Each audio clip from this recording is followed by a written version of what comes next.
Muy bien. Versículo 8 dice: Entonces Dios habló a Noé y a sus hijos que estaban con él y les dijo: Miren, yo establezco mi pacto con ustedes y con su descendencia después de ustedes. Y con todo ser viviente que está con ustedes, aves, ganados y todos los animales de la tierra que están con ustedes, todos los que han salido del arca, todos los animales de la tierra. Estableceré mi pacto con vosotros, y no exterminaré ya más toda carne con aguas de diluvio, ni habrá más diluvio para destruir la tierra. También dijo Dios: esta es la señal del pacto que yo hago con ustedes y todo ser viviente que está con ustedes, por todas las generaciones. Pongo mi arco en las nubes y será por señal de mi pacto con la tierra. Y acontecerá que cuando haga venir nubes sobre la tierra, se verá el arco en las nubes. Y me acordaré del pacto mío que hay entre mí y vosotros y todo ser viviente de toda carne, y no habrá más diluvio de aguas para destruir toda carne. Cuando el arco esté en las nubes, lo miraré para acordarme del pacto eterno entre Dios y todo ser viviente de toda carne que está sobre la tierra. Y dijo Dios a Noé: Esta es la señal del pacto que yo he establecido con toda carne que está sobre la tierra. Muy bien. Entonces, en esta porción de Génesis, seguimos tomando como de esta, digamos, de misma idea que ya vamos hablando de los versículos anteriores, ¿no? Hablábamos justamente de Dios y el hombre y de cómo Dios tiene este cuidado del hombre a pesar de que el hombre no merece ese cuidado. A través de toda la historia bíblica estamos hablando de Dios y del hombre. Génesis, el que se conoce, o el libro, que se conoce como lo único necesario de la palabra para poder conocer a Dios, es una demostración muy clara, muy específica de quién es Dios y quién es el hombre. Entonces vamos como a ir inculcando un poquito en esto. En esta porción específica, en estos versículos específicos, hay un tema muy interesante que habla justamente de el recordar. Es una verdad que nadie puede negar cuando todos decimos que tenemos ciertos objetos o ciertas cosas, ciertos artilugios, ciertas ropas, un peluche o algo así, al que le hemos dado un valor especial, un valor distinto, un valor un poquito más grande que el resto. No necesariamente por el hecho de que valga mucho monetariamente o por el hecho de que sea muy caro, simplemente por el hecho de que es un objeto que nosotros valuamos más por una razón u otra. Eso es algo que llamamos un valor sentimental. No es un valor monetario, no es que cueste 1,000 pesos y este cueste 50 pesos, es que tiene un valor sentimental. Todo niño tiene su peluchito o su juguete especial. Algunos adultos conservan ese mismo juguete o ese peluche durante años y años y años. Teníamos una prima que tenía una manta, que era su manta de cuando era niña chiquita, de cuando nació. Ahorita tiene 22. Y todavía tiene la manta, toda agujerada, toda fea, toda apestosa, ya parece un trapo sucio, trapo viejo. Pero para ella no lo ve como un trapo sucio, ella lo ve como mi mantita. Hay un valor sentimental en ese objeto. Un ejemplo claro de este tipo de cosas es un anillo de compromiso. Finalmente el anillo de compromiso, sí, claro que vale muy caro, pero más que el valor caro del anillo es la historia que cuenta, ¿no? Es qué valor tienes tú en ese anillo con relación a esta persona. Y no es nada más que el anillo sea un arito brillosito y ya. Es toda la historia que hay en ese anillo, toda esa relación que tienes con la persona, todo ese amor, ese romance, lo que le quieras llamar. Todo lo que llegó hasta ese anillo de compromiso. Hay incluso ocasiones donde conservamos objetos que cualquier otra persona consideraría basura, pero para alguien en particular es un objeto de valor. Por decir, si te han escrito alguna carta, si te han hecho algún dibujo, si te han regalado algún sticker. ¿Sí? Natalia, por ejemplo, tiene stickers de sus alumnos de hace muchos años y los pega en su computadora. Yo diría, qué feo se ve eso. Pero porque para mí es simplemente un sticker. Sin embargo, para Natalia es algo de valor y es algo que ella ha puesto un valor, no porque el sticker valga, sino porque hay un valor sentimental. En la película de Titanic, que supongo que todos hemos visto Titanic, vemos que la protagonista tiene en su posesión el collar, el corazón del océano, ¿no? Entonces ya ves el collar aquí azulito, así bien bonito, y dices, wow. Y al final de la historia del Titanic, spoilers, pues pasa todo lo que pasa en el Titanic. Y una Rose anciana, después de todos los eventos sucedidos, después de 80 años, en un acto simbólico de dejar ir, ¿qué hace? Toma el collar y lo arroja al océano. El collar no era que tuviera un valor wow, era que había un valor sentimental en ese collar, había una historia en ese collar, y por eso ese acto de arrojarlo al océano es como wow, la culminación de la película, y no dices wow, qué hermosa película, las lágrimas. El collar no era nada más una historia de romance, ni era nada más que estuviera asociado con una persona, era todo el cúmulo de pérdidas, todo el cúmulo de dolencias, todos los sentimientos, todo el cúmulo de la historia que ya había ocurrido. Al final, todo lo que vemos en todos estos ejemplos es que es algo naturalmente humano, poner memorias en algo físico, algo tangible, algo que vemos.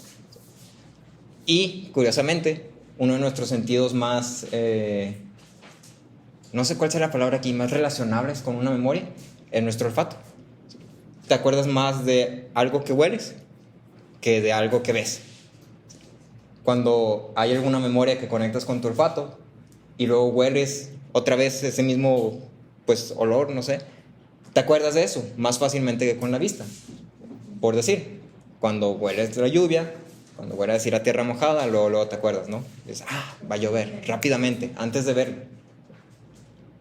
Un ejemplo de esto que tal vez es un poco turbio es que si has leído sobre asesinatos, la mayoría de la gente concuerda que el olor a un cuerpo en descomposición es algo que no se olvida. No se olvida. E inmediatamente, si ya lo has olido una vez, te das cuenta de que es eso. ¿Sí? O sea, no hay comparación. ¿Sí? El punto aquí es que hay memorias que conectamos muy fácilmente. Es como algo que está dentro de nosotros el conectar estas memorias. Christian Roemer, en un artículo decía: los recuerdos no son solo imágenes guardadas en el disco duro de tu cerebro, son una culminación de la percepción que está estrechamente vinculada con las cosas que suceden a tu alrededor y en tu mente. Experimentar un sentimiento similar puede traer recuerdos porque esas dos cosas se almacenan juntos. Es decir, está pegando lo que tú te acuerdas y lo que sentiste en ese momento como una sola cosa. En la porción de Génesis 9, del 8 al 17, encontramos justamente uno de estos objetos al cual le es puesta una memoria, por decirlo de una forma. En esta porción hay una gran énfasis en el recordar. Recordar el pacto de Dios y su fidelidad. Y nos vamos a enfocar en tres aspectos específicos del pacto, bueno, del pacto de Dios, en tres aspectos de este recordar. El primero sería el pacto de Dios. El segundo sería la señal de este pacto. Y el tercero sería la fidelidad de Dios. Entonces, tres cosas: el pacto, la señal del pacto y la fidelidad de Dios.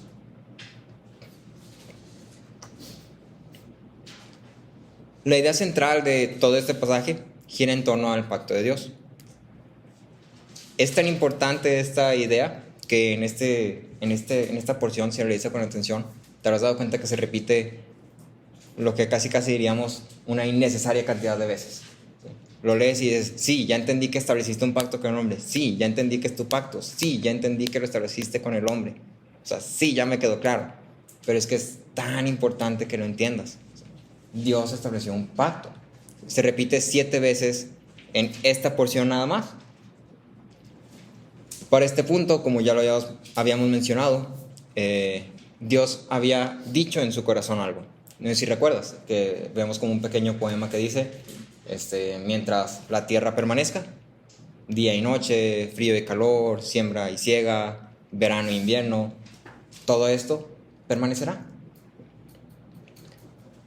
Dios dice a su corazón, nunca más volveré a destruir la tierra con agua, y da una constancia y continuidad a los ciclos naturales de la tierra, de forma que el hombre puede vivir en ella y trabajar. Es decir, provee. Dios dice, voy a proveer la tierra, voy a proveer lo necesario para que tú, hombre, vivas en la tierra. Que esto es lo que llamamos gracia común.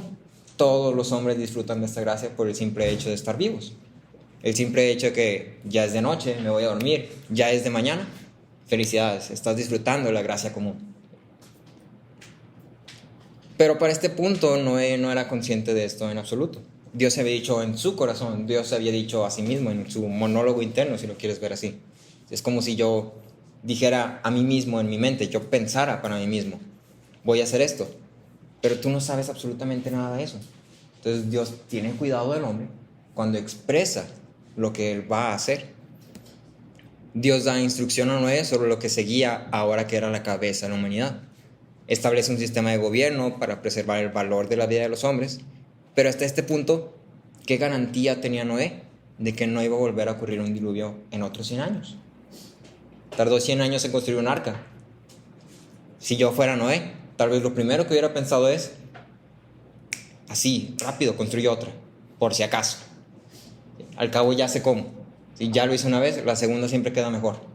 Y si me tardo un poquito más, no le hace. El punto es que ya esté. ¿Qué garantía tenía Noé de que iba a seguir viviendo? ¿Qué garantía tenía de que no iba a haber otro diluvio mañana o pasado o el día que seguía o la semana que seguía? El hombre seguía siendo pecador y Dios seguía siendo santo. La tierra seguía siendo corrupta y el estado de la creación no había cambiado. Había sido purificado, si lo quieres ver así. ¿Qué garantía tenía Noé entonces? En la edición pasada hablábamos de cómo a Dios le importa el hombre y podemos ver este mismo principio en estos pequeños cuidados que Dios tiene hacia Noé y el resto de los hombres. El centro de este pasaje es que Dios establece un pacto con todo ser viviente y me gustaría que observáramos 3 aspectos de este pacto. Si alguien me ayuda a leer el Salmo 8, versículos 3 y 4. Salmo 8, versículos 3 y 4.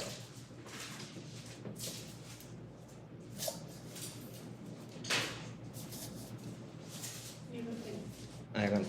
Cuando veo tus cielos, obra de tus dedos, la luna y las estrellas que tú has establecido, digo, ¿qué es el hombre para que te acuerdes de él y el hijo de hombre para que lo cuides? Gracias. Este es uno de mis versículos favoritos y quiero que lo tengas en mente mientras vamos avanzando en esta enseñanza. ¿Qué es el hombre para que tengas memoria de él? Cuando veo los cielos, la obra de tus dedos, cuando veo lo grande que eres, ¿qué soy yo para que tengas memoria de mí? Para que te acuerdes cómo me llamo, para que te acuerdes cómo soy, qué soy yo. Entonces hablemos de este pacto de Dios a la luz de este panorama, ¿no? Y hablemos primero que nada de la ocasión del pacto. La ocasión de este pacto o el porqué de este pacto era el comienzo de un nuevo mundo. Un pseudo reinicio, si lo quieres ver así. Recuerda que el mundo seguía estando corrupto. El pecado seguía habitando en el corazón del hombre. La razón por la cual Dios envió un diluvio era porque la intención del corazón del hombre era siempre hacer solamente el mal. Y eso lo puedes ver en el capítulo 6. Después del diluvio, el estado del hombre no cambia. Volvemos a ver que Dios dice, porque la intención del corazón del hombre es hacer el mal desde su juventud. No hay una diferencia entre el hombre antes de y después de.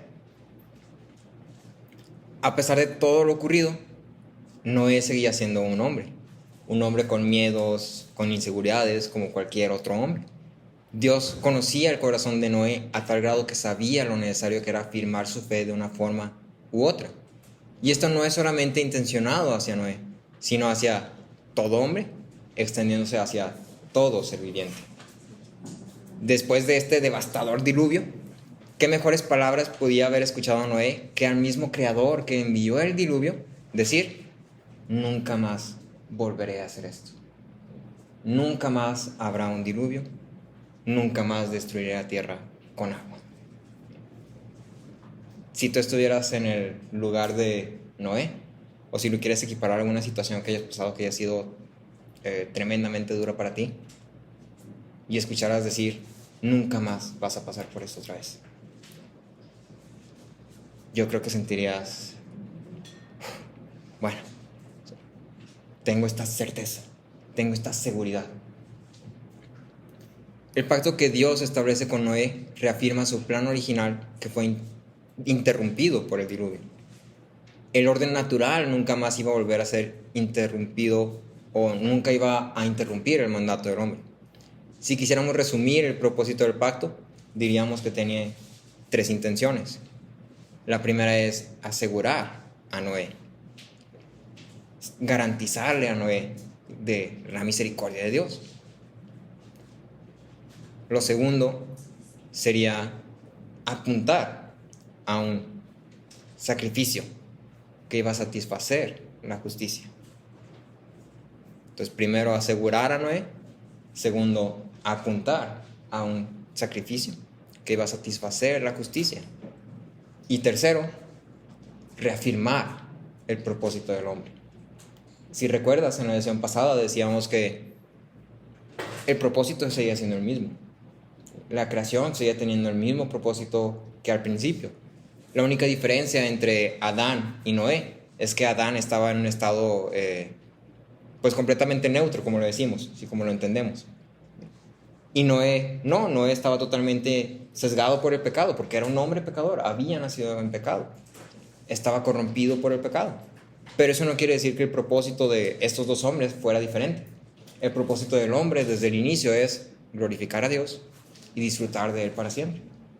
Y lo podemos ver en las palabras que usa Dios cuando dice a Adán: multiplícate, fructifica. Y luego con Noé, mismas palabras: multiplícate, fructifica. La misma instrucción es dada a los 2, porque los 2 siguen estando bajo el mismo propósito. Entonces la ocasión es un mundo corrupto. Dios sigue teniendo el mismo propósito para el hombre. La fuente es, todo este pasaje enfatiza que el pacto pertenece a Dios. La fuente de este pacto es Dios. Cada vez que encontramos la palabra pacto, salvo en el versículo 16, encontramos al dueño de este pacto. Hay como un énfasis muy marcado, ¿no? Primer énfasis es que Dios estableció un pacto, ¿sí? Segundo énfasis, este es mi pacto, el pacto que yo establezco contigo, ¿sí? Mi pacto voy a establecer. Este pacto tiene un dueño. Es un pacto de Dios. Este era un pacto que Dios estableció con Noé, no Noé con Dios. El pacto se originaba de Dios y era recibido por Noé. Dios daba, Noé recibía. Este era el pacto de Dios con Noé, y Noé no tenía parte alguna en la constitución o preservación de este pacto. En ningún momento hay una cláusula que diga: mientras tú hagas esto, entonces yo esto. En ningún momento, simplemente era un pacto que Dios había establecido. Leopold comentaba: un pacto es la forma más solemne y vinculante de la promesa divina, dada para la doble seguridad del hombre debido a la debilidad carnal del hombre, pero bastante innecesaria cuando la parte de Dios del acuerdo se refiere. Por lo tanto, esos pactos no deben ponerse en paralelo con los pactos humanos, en los que 2 partes contratantes se reúnen al mismo nivel y hacen promesas mutuas. Los pactos divinos emanan de Dios. Él los hace, Él fija los términos y las condiciones, Él en libertad soberana se ata. Es un pacto de Dios que dependía solamente de Dios. Si hubiera que ubicar una característica crucial de este pacto, sería lo que llamaríamos su unilateralidad. Era un pacto unilateral. Dios dijo: voy a preservar la creación, voy a preservar la tierra, no voy a volver a destruir todo con agua, y Dios lo va a hacer. Y por último tenemos el presagio del pacto.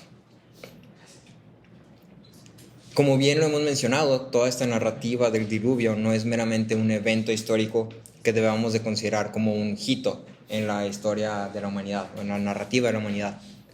Muchas veces reducimos el diluvio como algo que pasó. Ah, sí, el diluvio y la batalla de Puebla. El diluvio y la guerra de los pasteles. El diluvio y la independencia de México. Un evento histórico, no hay más. Pero para nosotros no debería ser solamente eso. El diluvio, como lo hemos mencionado también, es un modelo del juicio final, donde Dios juzgará a todos los hombres y verdaderamente habrá una restauración de la tierra y de la creación completa. Este pacto de Dios con el hombre instituido en base a un sacrificio de olor fragante, es sombra del perfecto sacrificio de Cristo, por el cual la ira de Dios no solamente va a ser apaciguada por un momento, sino que será satisfecha totalmente. Por medio de este sacrificio será instituido un nuevo pacto. Sería, para nosotros ya es instituido un nuevo pacto. ¿Cuál es este nuevo pacto? Si me acompañas a Jeremías 31, versículo 33. 31, versículo 33. Y te lo leo. Dice: porque este es el pacto que haré con la casa de Israel después de aquellos días, declara el Señor. Pondré mi ley dentro de ellos, y sobre sus corazones la escribiré. Entonces yo seré su Dios, y ellos serán mi pueblo. Este es el nuevo pacto. Y ahora, hay un énfasis muy grande en todo este pasaje sobre el pacto que Dios establece con Noé. Hay un énfasis muy grande sobre este modelo, si lo quieres ver así. Y más allá de eso es que Dios establece una señal de este pacto. Este pacto que Dios estableció con Noé, esta garantía de vida otorgada por Dios, que solamente dependía de Dios, no fue solamente declarada a Noé con palabras, aunque ciertamente esto sería suficiente. Similar a que no es lo mismo que alguien te dé un anillo de compromiso a que simplemente te diga vamos a casarnos. No es lo mismo. La señal de este pacto tiene una función muy parecida. Podemos ver a través de esta señal que Dios establece con el hombre su cuidado extenso hacia el hombre, proveyendo los medios para constantemente reafirmar que su pacto sería cumplido sin obstrucciones. Yo me imaginaba si me pusieran los zapatos de Noé, ¿no? Y supón que no hay ninguna señal, supón que no te dijo nada Dios, supón que simplemente estás ahí, te toca empezar de cero y pues ya tienes la instrucción, ¿no? Fructifica, multiplícate. Eso es todo lo que tienes. ¿Qué pensarías cada vez que ves una nube como grisecita? Ay, uy, ¿dónde es el punto más alto? A ver si me salgo. Sí. ¿Cuánto va a durar? ¿Cuánto va a llover? Cuando, otra vez lo relaciono mucho con, supongo que a todos nos tocó esta parte de que hubo como muchas lluvias aquí en Torreón durante un tiempo, que empezó a crecer mucho el agua, que yo creo que empezaba a llover y todos decíamos, híjole, ¿cuánto va a llover? ¿Se va a inundar todo otra vez? ¿O va a llover poquito nada más? ¿Cuánto se va a inundar? Ahora imagínate eso que sentías en ese momento, pero ahora no estás hablando de un charquito que si sales te vas a ensuciar los tenis. Ahora imagínate que literalmente estás hablando de una inundación catastrófica, un diluvio. Con el propósito de hacer de este pacto algo que no iba a ser menospreciado ni olvidado, Dios establece esta señal, la cual el hombre puede ver y por medio de ella recordar el pacto. A través de esta señal, la garantía que Dios había declarado al hombre es doblemente asegurada. Las palabras de Dios son suficientes, eran suficientes, pero Dios en su gracia, en su misericordia, en su amor, establece una señal para que el hombre pueda ver y recordar. La señal establecida por Dios es el arco iris. El versículo 15 lee: pongo mi arco en las nubes y será por señal de mi pacto con la tierra. Este arco, lo que nosotros llamamos ahora arco iris, es naturalmente relacionado con la lluvia. Donde hay un arco iris es porque ha llovido. Eso lo tienes casi por seguro. En lo secular, la única relación entre el arco iris y el hombre es algo bonito de ver. Ves un arco iris, ¡ay, qué bonito! Qué bonitas luces, qué bonitos colores. Muy bonito. Si lo quieres llevar ya como algo más simbólico, lo puedes llevar a... es un icono de felicidad o de armonía. Y te acuerdas de las imágenes, ¿no? Que están los niños así agarrados de las manos y se ve el arco iris atrás. Sí, felicidad, armonía. Pero no hay realmente algún valor en el arco iris. Simplemente es algo que le has puesto tú, o culturalmente le hemos puesto como un valor ahí cualquiera. No obstante, cuando venimos a la palabra, encontramos que el arco iris no es meramente un fenómeno de luz agradable a la vista. Es la señal que Dios estableció para que el hombre recordase el pacto que Dios había establecido. Para ti y para mí, el arco iris tiene un valor que va más allá de simplemente ser algo bonito.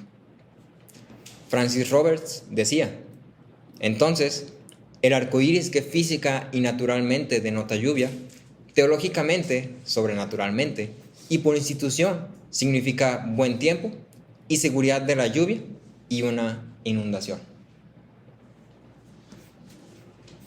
Ahora la pregunta: ¿por qué necesitaríamos esto para recordar? ¿Por qué no nos basta la palabra de Dios? ¿Por qué no se bastaba Noé con la palabra de Dios? Sinceramente, todos tenemos vidas que no paran. En ningún minuto paras. Es raro el que en algún punto pueda desconectarse completamente de todo lo que está ocurriendo en su vida diaria, en su semana a semana, día tras día.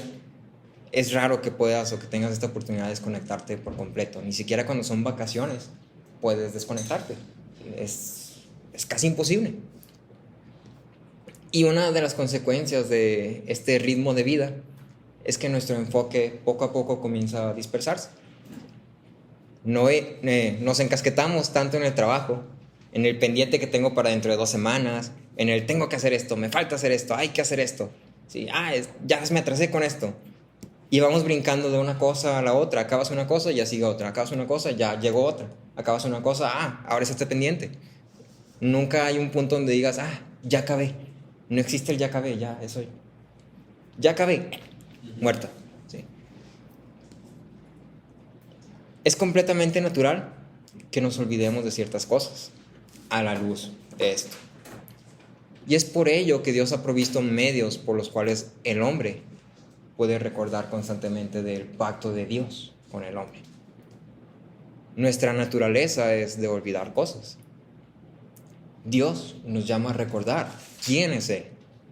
Y a la luz de quién es Él, quiénes somos nosotros. ¿Qué es específicamente lo que recordamos con este pacto? Con el entendido de que este pacto es de Dios, establecido por Dios y preservado por Dios, ¿qué tendría que recordar el hombre específicamente? Noé iba a ver el arco iris y recordar que debía no inundar la tierra.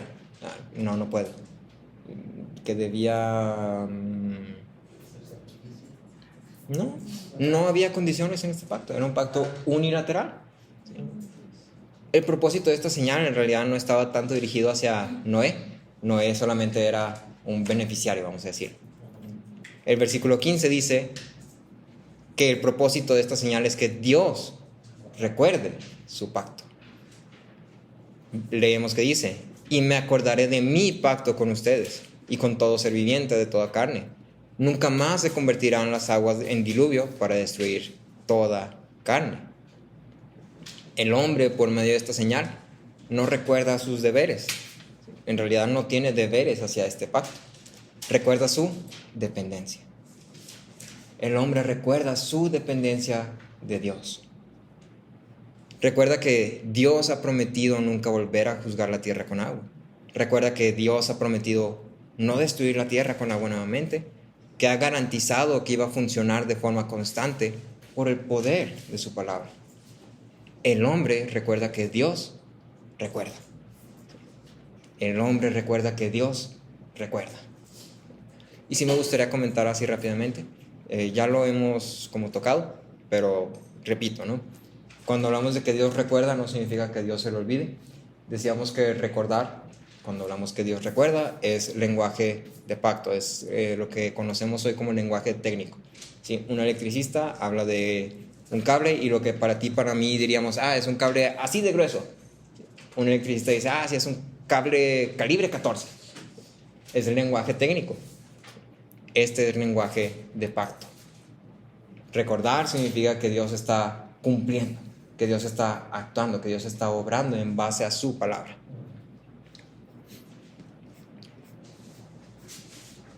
Entonces, otra vez, regresemos a esta imagen, ¿no? Imagina que estás en los zapatos de Noé.